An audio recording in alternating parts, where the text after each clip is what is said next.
Good morning. Good morning.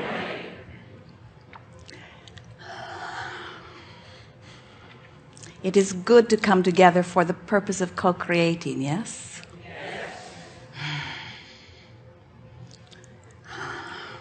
We are eager to visit with you about those things that are important to you.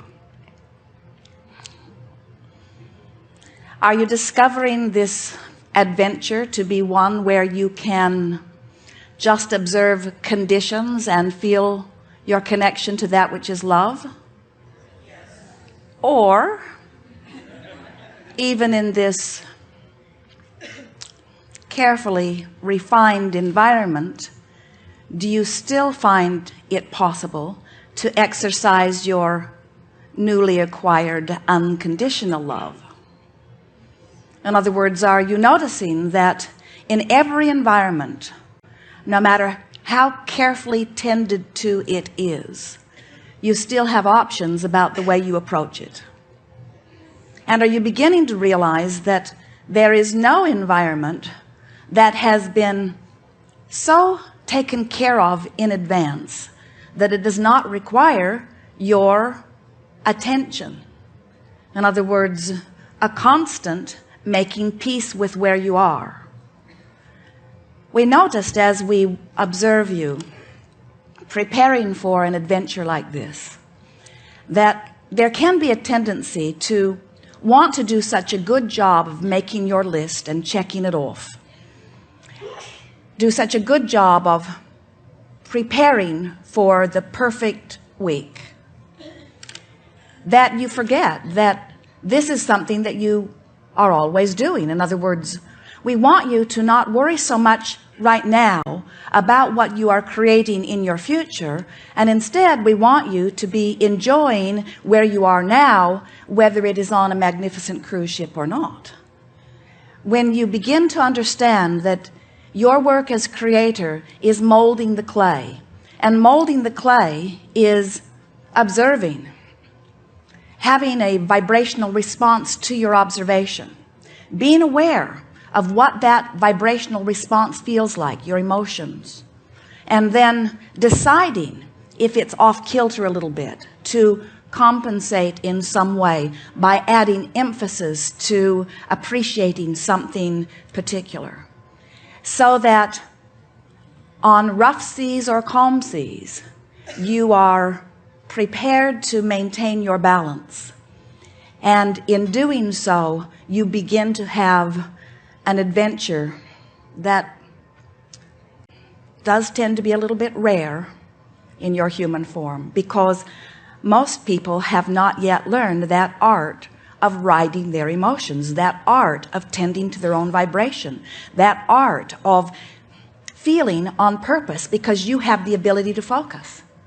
Most people, even after listening to us for a long while, most people try very hard to control conditions because they have noticed all of their life that they have particular responses to different kinds of conditions, and the better the condition is, the better the feeling response is. So let's all work hard to control the conditions, and then we can all have better feeling responsive moments. And we say that might be a sort of good plan. No, it really isn't in any way, but we can see how you might think that it might be if you could come into agreement about what the conditions should be.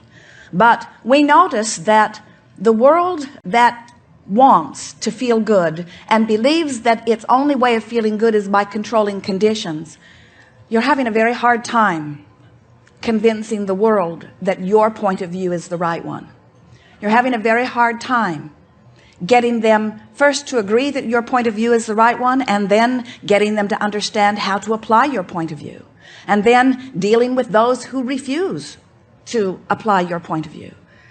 And so you are in that rare group who are coming to understand that deliberate creating and joyous living and fulfilling one's life purpose and living happily ever after is really about the art of allowing. And the art of allowing isn't about looking around the world and seeing awful things and then just putting up with it in the idea of tolerance. The art of allowing is allowing your connection with Source, no matter what's happening around you, even if it's up close to you. even if it's happening in your cabin, or even if it's happening on board your ship, or even if it's happening in your neighborhood, or in your family, or in your country, in your government, in your world, things that are happening up close or at a distance around you, most of them have very little to do with what is your personal business. And if you will make a decision that what really is your personal business is tending to your own vibrational nature, that the vibration between who you really are and how you really feel, which is ecstasy and appreciation and love and joy and passion, and how you are feeling in this moment, which could be any range of things, that your work is tending to that vibrational difference. And you just make up your mind that from where you are going to tend to that vibrational distance, and you are no longer going to try to factor in where anybody else is on the vibrational scale, because it just doesn't matter, does it?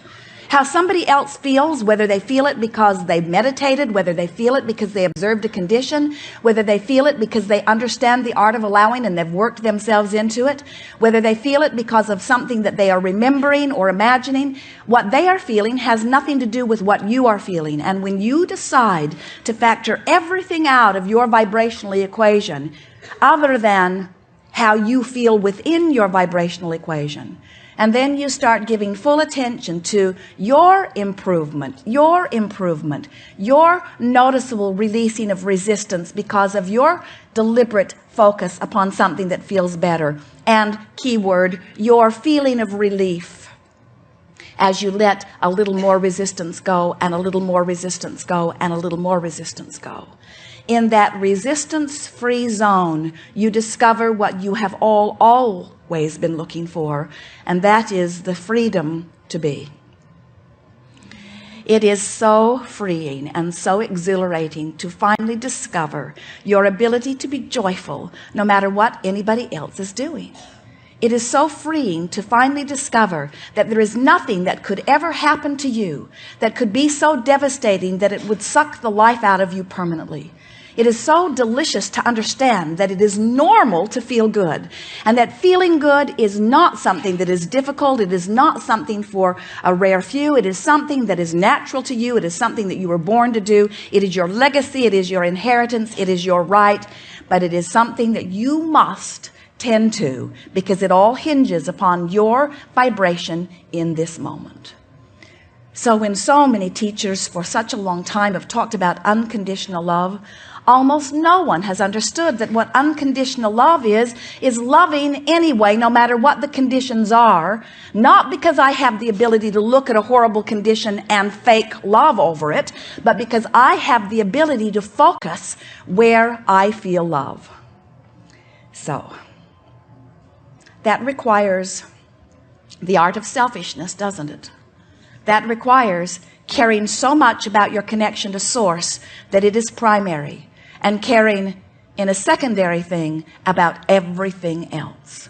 And we know you're going to bump up against those who are going to accuse you of being selfish, and you must know, while you may not need to say it to them because they won't understand it, you must know that yes, I am selfish, you say to them in your mind. I am selfish because I have only the perspective of self. And the perspective of self, it turns out, is this God force that flows through me that I can't get loose of. I am so much source energy. That is so primary to my being, this source energy that flows, that when I allow you or anything to cause me to get contrary to that source energy, I buckle under the pain of it. When I allow myself to think unkindly about myself or unkindly about you, when I allow myself to choose some event up close and personal or out there in the world someplace, and I allow it to give me that horrible feeling of fear or anger, that feeling of despair, I am denying my true sense of self. I am not fulfilling my reason for being. And we want so much for you, friends, to discover firsthand, to remind yourself, to come back into the knowledge of the fact that You are that source energy. You are that liquid love. You are that empowered being. You are that powerful creator.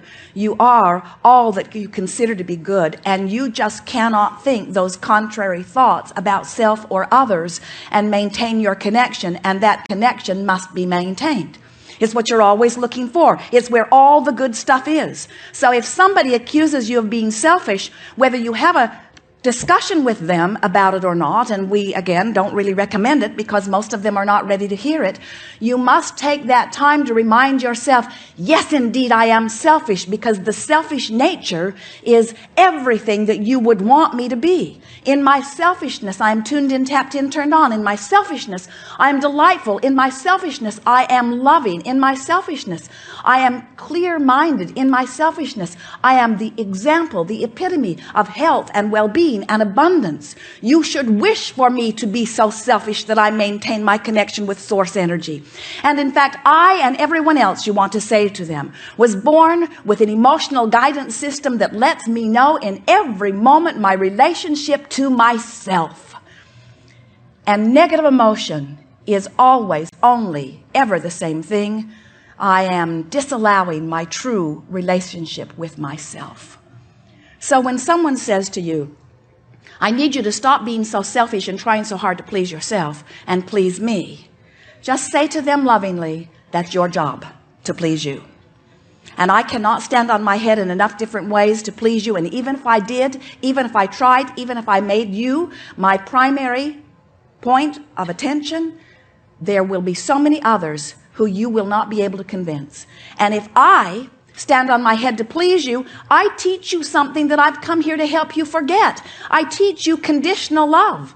If I behave in the way you need me to behave so that you'll feel better, I'm teaching you not to pay attention to your own guidance. I'm teaching you not to make your own allowances. I'm showing you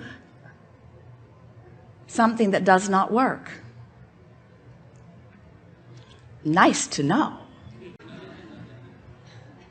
So, art of allowing what? Art of allowing my connection to who I am. And who am I? I am joyous. I am loving. I am healthy. I am happy. I am radiant. I am prosperous. I am physically well. I am in balance. I am free and know it. I am in joy. I am God force in physical form, here expressing myself just the way I planned on doing. And I am, you say to them, eager to play with you. And you can be any way you need to be. Please please yourself. I don't need you to be a certain way in order for me to feel good. I am no longer making your behavior responsible for the way I feel. Those are the kindest words that you could say to anyone. My joy is an inside job and I got it handled. So you go out there and work on your inside job and get joyful. And when we are equally joyful, law of attraction will bring us together and we will play. Little side note, when we're equally miserable, law of attraction will bring us together so that we can play. When we are offering the vibration that we cannot stop offering, law of attraction will match us up.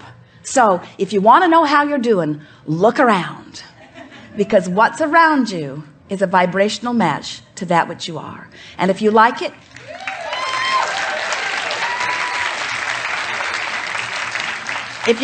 keep beating that drum. And if there's something you'd like to be changed, beat that drum. But make peace with where you are, because nothing is more important than that you feel good.